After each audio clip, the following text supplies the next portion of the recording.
Welcome to Documentary Reel, your home for exploring the world's most fascinating mysteries.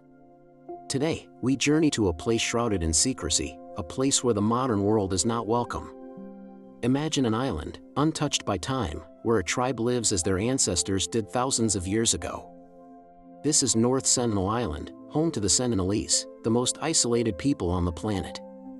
And there's a very good reason why no one is allowed to visit.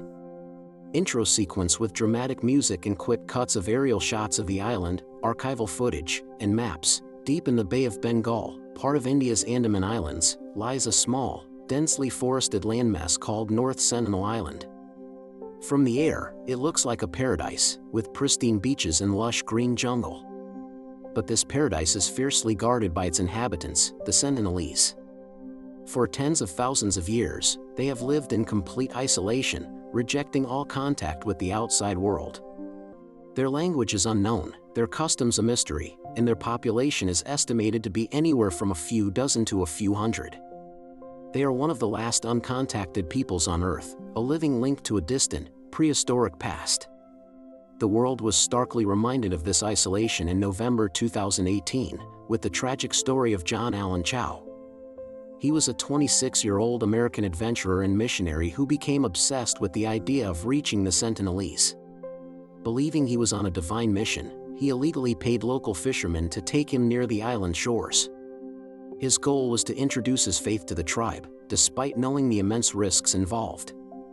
His diary entries, recovered later, paint a picture of a man driven by a powerful, yet misguided, conviction. He wrote about his first attempts to make contact, paddling his kayak towards the beach with gifts. The Sentinelese response was immediate and hostile. They shot arrows at him, one of which pierced his waterproof Bible. Undeterred, Chau retreated but returned the next day. It was the last time he was seen alive. The fishermen who had ferried him saw the tribespeople dragging his body along the beach and burying it in the sand. The incident sparked a global debate. Many questioned the ethics of his mission, highlighting the dangers of imposing outside beliefs on an isolated culture. Anthropologists and survival experts pointed out the catastrophic health risks. The Sentinelese have no immunity to common diseases like the flu or measles. A simple cold could potentially wipe out their entire population, a phenomenon known as a virgin soil epidemic, which has devastated indigenous communities throughout history. The Indian government, which has jurisdiction over the island, faced a dilemma. While there were calls to retrieve Chau's body, authorities ultimately decided against it. The risk of a violent confrontation and the potential for disease transmission were deemed too high. The Sentinelese were to be left alone, their isolation a shield for their survival. But Chau's ill-fated journey was not the first attempt to breach the island shores. The history of contact with the Sentinelese is a long and often tragic one, filled with misunderstanding and violence. In the late 19th century, during the British colonial era, a naval officer named Maurice Vidal Portman led an expedition to the island. His party kidnapped an elderly couple and several children, taking them back to Port Blair, the main administrative center of the Andaman Islands. Predictably, the captured Sentinelese quickly fell ill. The elderly couple passed away, and the terrified children were returned to the island with gifts, a gesture that likely did more harm than good. It's impossible to know what diseases they may have carried back with them, or how the tribe interpreted this traumatic event. This encounter likely cemented the Sentinelese deep-seated hostility towards outsiders, a memory passed down through generations. For much of the 20th century, the island was left largely undisturbed. But from the 1970s onwards, the Indian government began a series of contact expeditions. These were led by anthropologists who would anchor boats offshore and leave gifts like coconuts, pots, and pans on the beach. For years, the Sentinelese would either ignore the gifts or simply take them after the boats had retreated, often showing their displeasure with a volley of arrows. A rare moment of seemingly peaceful contact was filmed in 1991. An expedition led by anthropologist Triloknath Pundit managed to hand coconuts directly to the Sentinelese from the water. The tribespeople, including women and children, came to the shore unarmed to collect the floating gifts. It was a breakthrough moment, a flicker of hope that peaceful interaction might be possible. However, these gift-dropping missions were ultimately short-lived. By the mid-1990s, the Indian government reversed its policy. The potential for harm, both to the Sentinelese and to any visitors, was too great. The wisdom of forcing contact on a tribe that clearly wanted to be left alone was seriously questioned.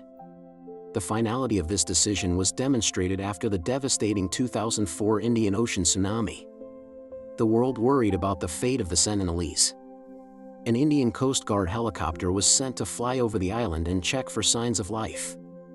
As the helicopter descended, a lone Sentinelese warrior emerged from the jungle and fired an arrow at the aircraft. It was an unambiguous message: "We survived. Now leave us be." This fierce independence is why the Indian government has now established a strict exclusion zone around North Sentinel Island. It is illegal for anyone to go within 5 nautical miles of its shores. This law is not just to protect outsiders from the Sentinelese, but more importantly, to protect the Sentinelese from the outside world. They are a protected tribe, and their right to self-determination and isolation is enshrined in Indian law. This policy of no contact is supported by survival organizations and anthropologists worldwide. The Sentinelese are not a tourist attraction or a scientific curiosity to be prodded and studied. They are a fragile human community, a living testament to a way of life that has vanished from the rest of the planet. Their isolation is their greatest defense. Breaking it would not only be dangerous but would almost certainly lead to their extinction. So, the mystery of North Sentinel Island endures. What is their language like? What are their beliefs and rituals? How have they managed to survive for so long, using what appears to be Stone Age technology? These are questions we may never answer. And perhaps, we shouldn't. The island stands as a powerful reminder that there are still corners of the world that are not for us. In an age of global connectivity, the Sentinelese represent the ultimate human right, the right to be left alone. Their story is a cautionary tale about the arrogance of the modern world and the importance of preserving the last vestiges of human diversity.